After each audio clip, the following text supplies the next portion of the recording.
بالله ربا وبالإسلام دينا وبمحمد نبيا ورسولا ربي زدني علما وارزقني فهما وعملا صالحا.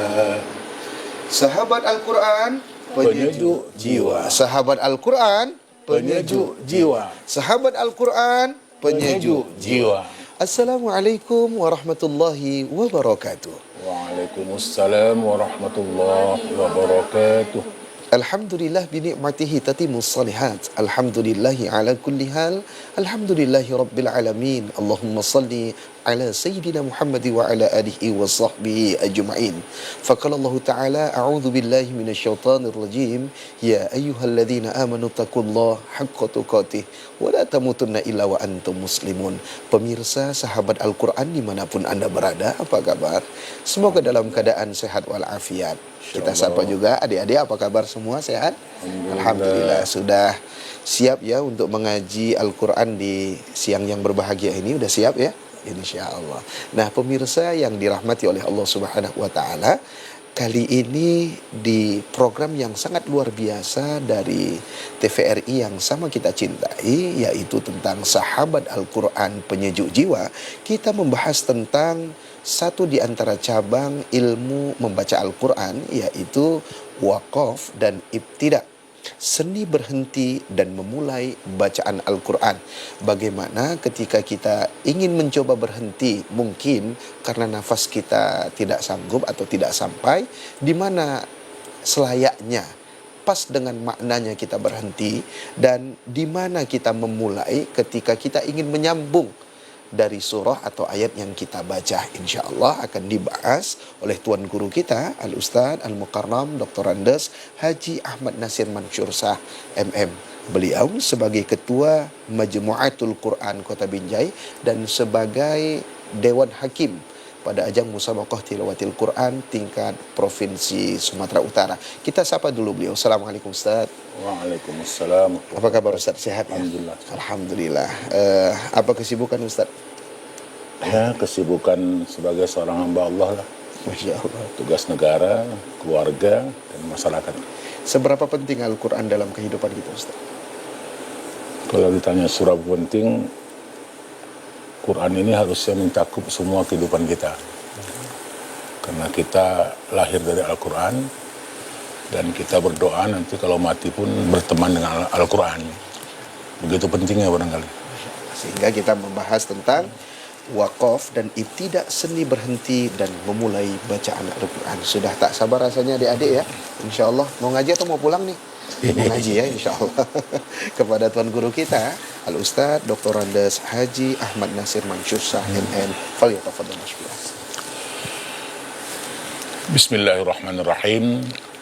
Assalamualaikum warahmatullahi wabarakatuh. Waalaikumsalam warahmatullahi wabarakatuh. Alhamdulillahilladzi anzalal furqan basyira wa nadhira. Asyhadu an la ilaha illallah wahdahu la syarika lah wa asyhadu anna Muhammadan abduhu wa rasuluh la nabiyya ba'd. Bersyukur kita pada Allah Subhanahu wa taala, berselawat kepada Rasulullah Nabi Muhammad sallallahu alaihi wasallam. Rekan-rekan di studio, Uja dan seluruh pemirsa, insyaallah kita semua dirahmati Allah. Bersyukur kita pada hari ini kita diberikan waktu, tentunya yang memberikan ini sang penguasa waktu, Allah Subhanahu wa taala. Kita pakai waktu ini untuk menambah kebaikan-kebaikan, menambah amal soleh. Karena kita buat ini termasuk amal soleh, kebaikan.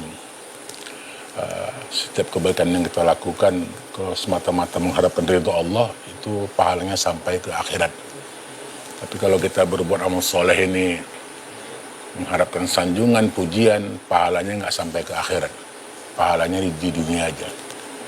Hari ini kita punya kesempatan untuk sedikit menyampaikan kepada kita semuanya, rekan-rekan pemirsa juga, dan yang hadir di tengah-tengah kita, berkaitan dengan Al-Quran, tentunya tadi sudah disampaikan Uja tadi, yang berhubungan dengan wakaf wal ibtidah dalam membaca Al-Quran.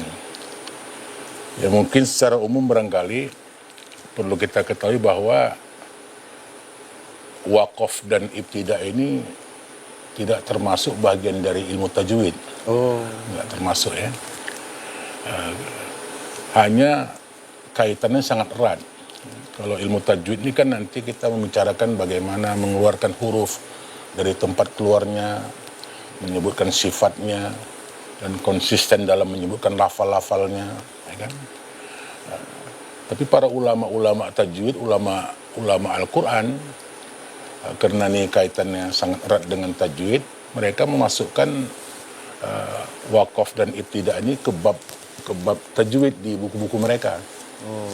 Sehingga dalam penilaian di musabaqah pun masih termasuk dalam penilaian. Makanya kalau kita bicara tentang wakaf ibtidah dan tajwid, ada bedanya. Kalau tadi yang saya sampaikan, tajwid itu kita mengeluarkan huruf dengan benar, sifatnya, tempat keluarnya. Sementara kalau wakaf ibtidah ini tidak ada berhubungan dengan itu. Tidak ada berhubungan dengan tahsinnya, hurufnya nggak ada. Kan? Mau istilahnya bacanya nggak benar-benar kali pun, yang penting tempat berhentinya benar. Gitu. Nah, gitu dia. Secara umum supaya kita mengetahui wakaf itu artinya berhenti. Ya. Dan istilah wakaf ini banyak kita dengar juga ya. Nanti di sebelah rumah kita ada tanah wakaf. Nah, dengar tuh ya. Nah, tanahnya berhenti. Ada tanah yang bergerak nggak? Ya, tanah wakaf itu berhenti, yang punya berhenti menghainya. Nah, kan? Wakaf Quran. Yang ngasih itu berhenti menghainya dari hak orang lain. Okay. Ya termasuk juga dalam membaca Al-Quran ada istilah wakaf namanya, berhenti. Dan ada istilah ibtidah, ada berhenti, ada memulai. Ada berhenti untuk memulai, ada berhenti enggak memulai lagi. Nah, ada gitu kan. Nah, ya berhenti ya, dengan mengakhiri shadaqallahul azim. Itu enggak melanjutkan lagi.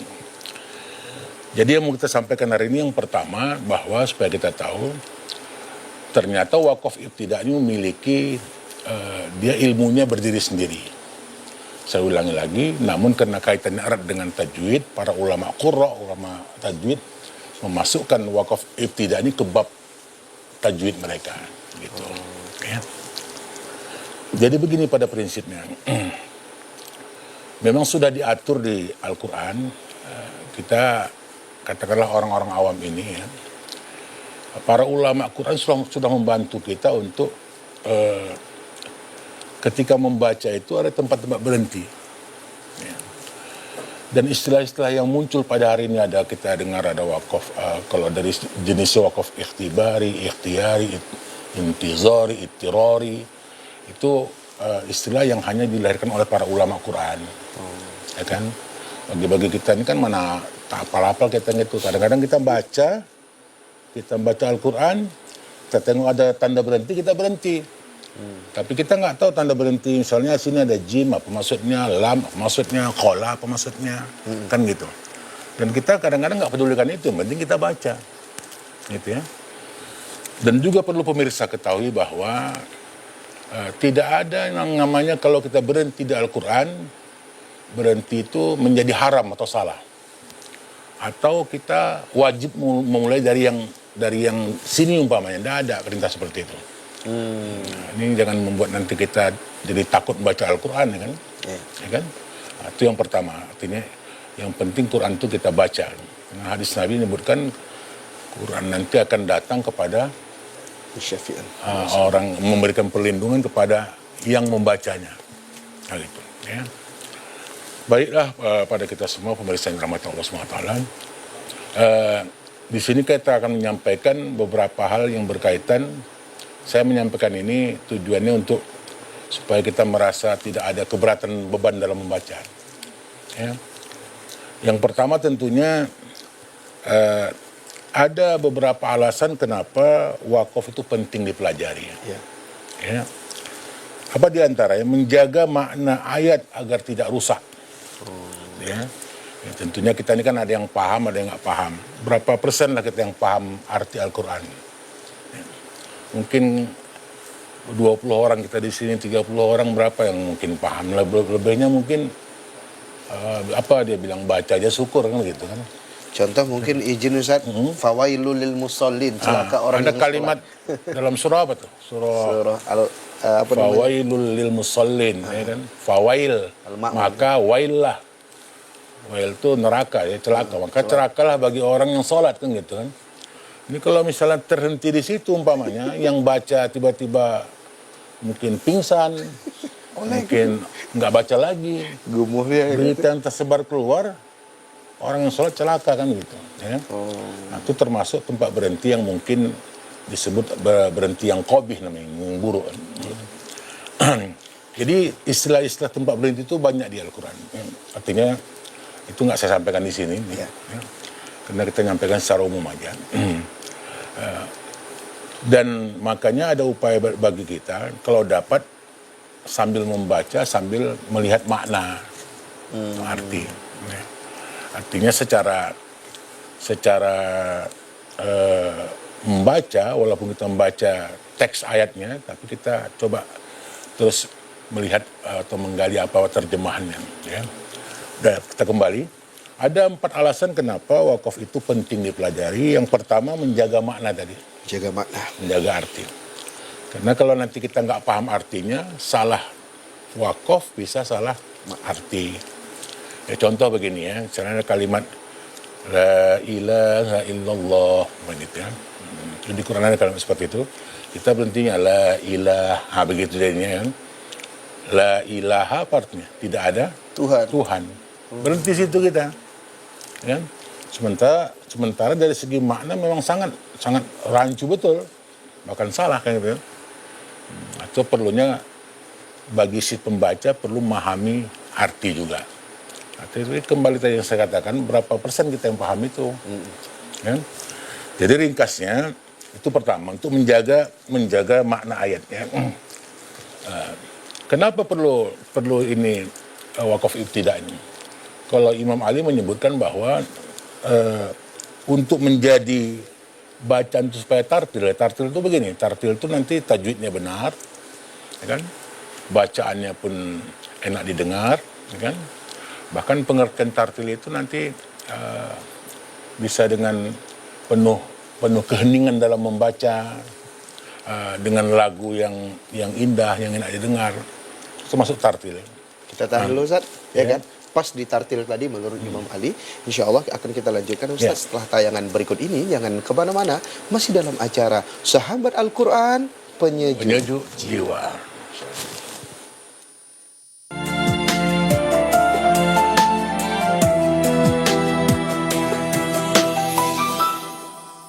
Sahabat Al-Quran Penyejuk jiwa. Sahabat Al-Quran Penyejuk jiwa. Alhamdulillah, terima kasih pemirsa yang terus setia menemani di depan layar televisi Anda masih dalam acara Sahabat Al-Quran Penyejuk Jiwa.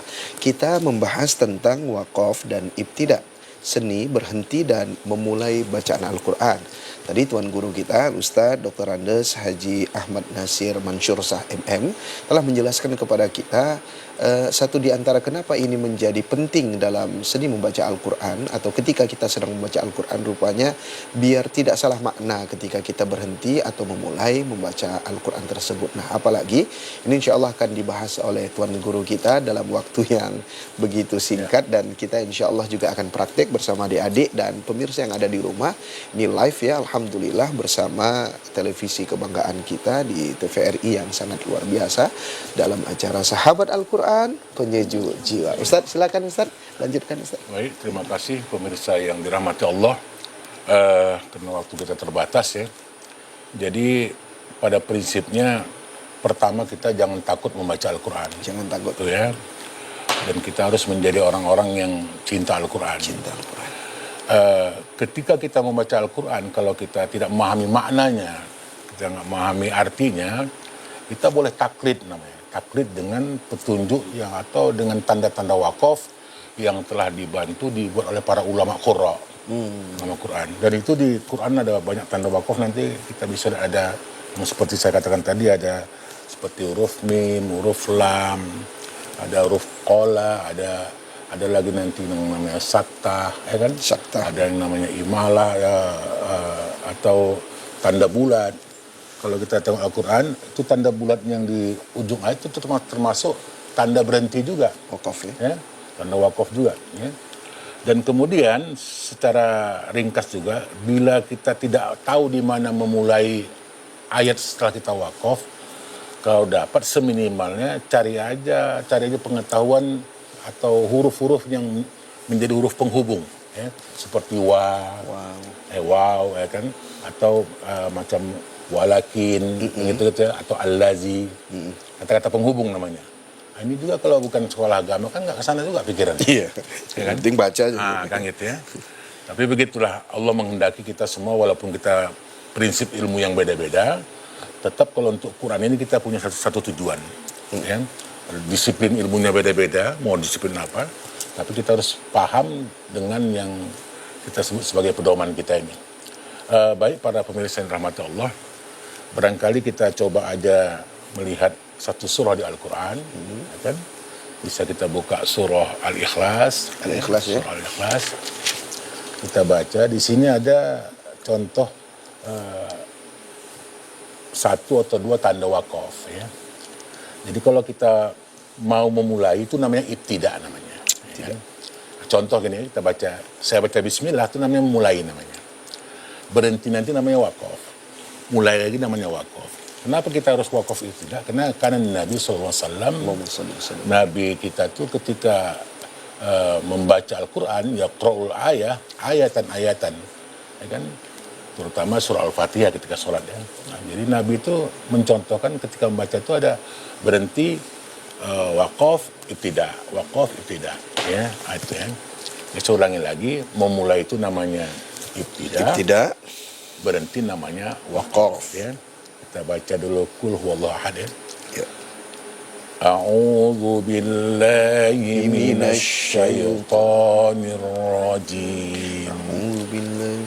Bismillahirrahmanirrahim.